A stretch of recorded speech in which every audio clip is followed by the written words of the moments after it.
The darkest symbol of the former GDR is the Stasi, the country's almighty Ministry for State Security. This organization had built East Germany into a police state, with a dossier on every third citizen. These were used to harass anyone who showed any sign of critical thinking or opposition. The Stasi was modeled after the Soviet NKVD, but quickly surpassed it in the sophistication of its methods. In this episode of How It Was, we will recall the history of the most effective intelligence service in the Eastern Bloc. You will learn how a mass surveillance system was developed in the GDR and how Stasi agents infiltrated the political elite in the neighbouring Federal Republic of Germany, FRG. We will also recall what the Stasi had in common with the Palestine Liberation Organization and how East German agents used gaslighting to neutralize dissidents.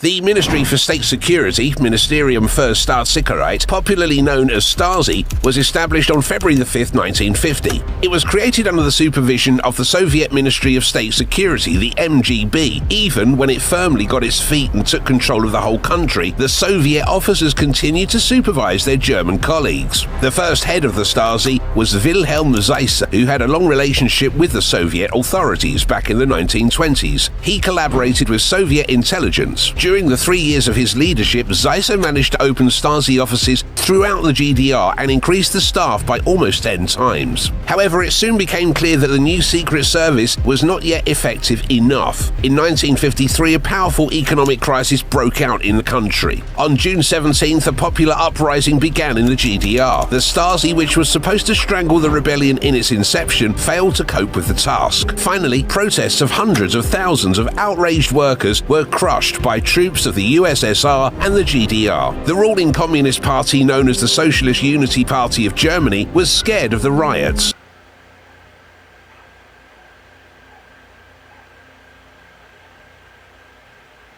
In 1957, Erich Mielke became the head of secret police who led the Stasi until its dissolution in 1989. Mielke was a staunch admirer of Stalin and Dzerzhinsky. He combined communist convictions with frankly lordly manners. For example, he drew up for his secretary instructions on how to serve breakfast properly. It was Mielke who developed a system of comprehensive surveillance over virtually every East German person. The Stasi headquarters were located in East Berlin. It was a vast complex with almost 50 buildings and thousands of offices. From there, the Stasi managed branches throughout the country, secret facilities and safe houses for clandestine meetings. The number of employees grew steadily. In 1950, the secret police employed 1,100 people. By 1953, already 10,000.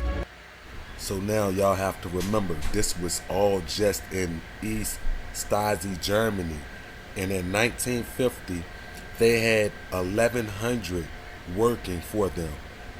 3 years from that, they were at 10,000. Now this program is global now, so imagine how much it has grown since the Pentagon had announced that it had a secret army of 60,000. This was 2 years ago, and we're going to dive into that too. And by 1961, 20,000. In 1989, the Stasi had 91,000 full-time employees, not counting the nearly 190,000 who worked unofficially. If we sum this up, we get about 280,000. That is every 57th inhabitant of the GDR working for the ubiquitous Secret Service.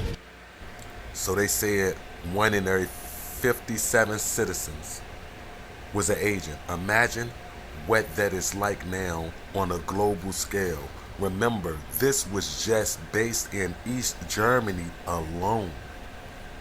1 out of 57 citizens, one of them was guaranteed to be an agent.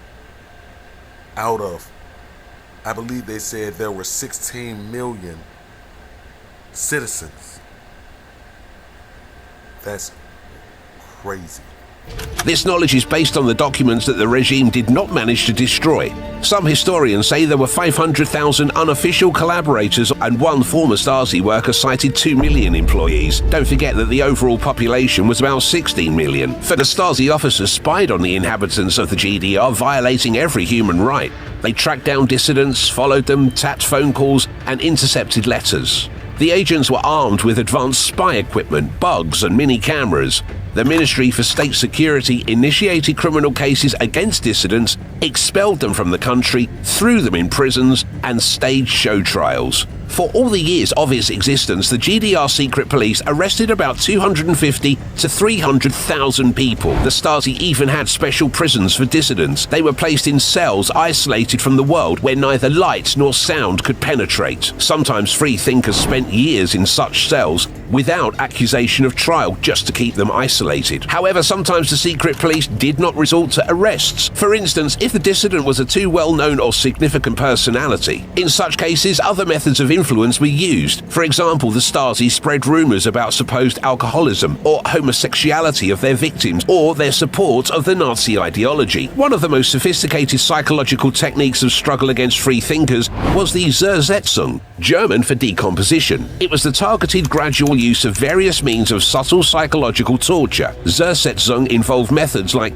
breaking into people's homes and rearranging things, taking laundry or food, things that would make the target question the nature of what was happening.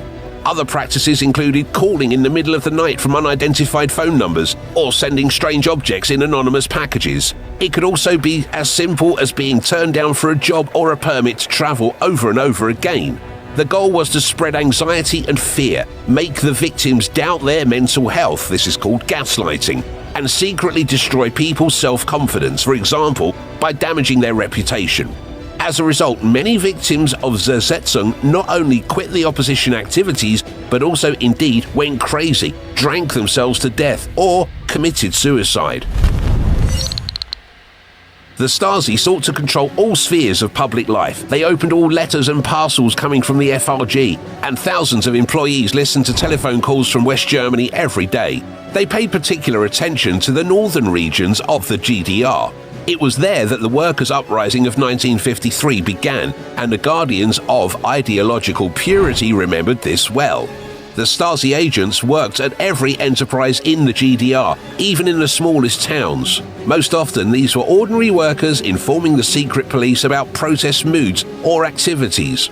In schools, Stasi officers recruited teachers, and pensioners helped them in apartment buildings. The reasons why people agreed to cooperate with the secret police were several. Some believed that this would help to bring the victory of socialism closer. Others were demoralized, intimidated, or blackmailed. Still, others chased material goods. Did y'all hear that? How they explain on how they hire ordinary people, even in small towns, even teachers, just to inform. This is the exact same program, although we know this though, but just for those who's new to the channel, I see I done gained a few subs, but this is the exact program that us targeted individuals speak on with this whole secret police. And it's crazy because some of these people really think that they're doing a noble thing. As in the entire communist bloc, there was a shortage of available goods in the GDR, and intelligence agents were provided with spacious apartments and cars. In addition, they received packages from the FRG, confiscated from the population. The total control of the Stasi over the country was not a secret for the society. People found out about it pretty early on. Young people were closely monitored. About 6% of the documented Stasi collaborators were under 18. They reported not only on political oppositionists, but also on those who could be recruited. Since no one knew the names of the agents, young people plunged into the abyss of total mutual distrust that accompanied them throughout their lives. Paranoia was widespread among Stasi employees themselves. They spied on and denounced colleagues, friends, and even family members, and of course they constantly monitored each other. Some people do it for the material things and the free ride in life, and others do it to push the socialist and communist agenda, right? But you see how they say they even have the gang stalkers watching the gang stalkers. So not only are they watching us, but they're also watching each other. So really, it's just they created this whole web of paranoia. This is wicked. And now you fast forward to the day. Excuse me, we got the exact same thing going on. Literally. Now imagine, it's global now. Imagine how much recruiting they're doing. Moving on now, the Pentagon has a secret army of 60,000 people who carry out assignments under false identities in person and online, according to an investigation by Newsweek. The report says that these soldiers, civilians and contractors work under assumed identities and carry out top-secret domestic and overseas missions for the US government. The Newsweek report says that this secret army is 10 times the size of the CIA's clandestine forces. The force includes NSA agents, cybersecurity experts and special forces, and is serviced by around 130 private companies. It is supported by dozens of secretive government agencies at an annual cost of $900 million US, according to the report. This secret army specializes in cutting-edge espionage techniques and functions under a program called Signature Reduction. A Department of Defense spokesperson told Newsweek that signature reduction isn't an official term and only describes measures taken to protect operations. This technique essentially gives the US deniability on sensitive missions should agents be compromised. Agents are highly trained and use sophisticated devices to carry out operations. The Newsweek piece reported that agents are taught to create mold and casting techniques so they can alter their age, gender and weight. The Newsweek report says at least 30,000 of the United States' signature reduction forces were special forces operating in war zones around the world, from Pakistan to West Africa. Agents also operated in North Korea and Iran. The ability to carry out stealth field operations is becoming a key priority for the United States forces. Problem solved. Anywhere in the world in 18 hours, you understand what everybody's going through.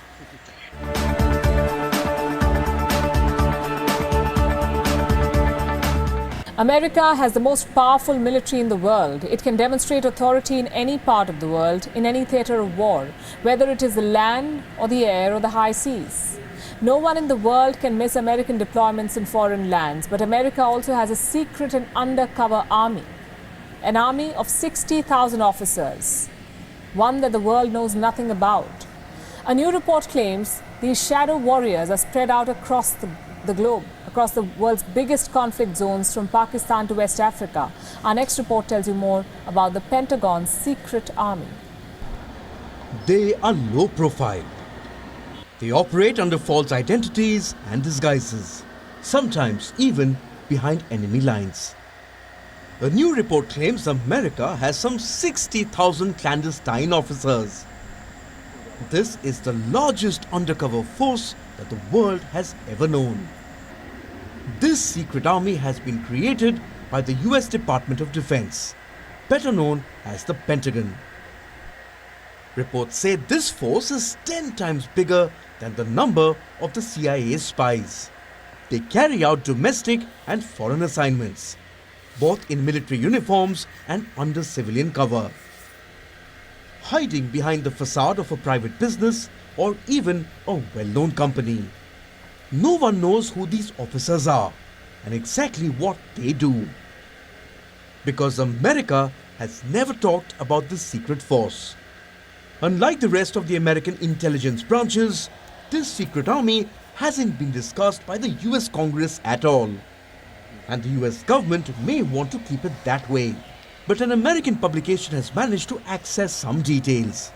It says more than half of the secret army is engaged as special operations forces. They pursue terrorists in countries like Pakistan and West Africa. Some could even be deployed behind the borders of North Korea and Iran, two countries that are direct adversaries of America. The other wing is of military intelligence specialists. These are collectors, counterintelligence agents and linguists, deployed with a cover identity to protect them. This secret army also has a small but a growing cyber intelligence wing. Sitting behind their computers, they hunt for high-value targets using information in the public domain. They are also involved in influence campaigns on social media. All this may sound like the script of the next spy blockbuster. But if true, none of this should come as a surprise. America is said to have the most extensive and sophisticated intelligence network in the world. The question is this massive secret army even legal? Reports say such an initiative challenges America's domestic laws. It goes against the military code of conduct. Not to mention the Geneva Convention of Human Rights. Bureau Report, WION, World is One. WION is now available in your country. Download the app now and get all the news on the move.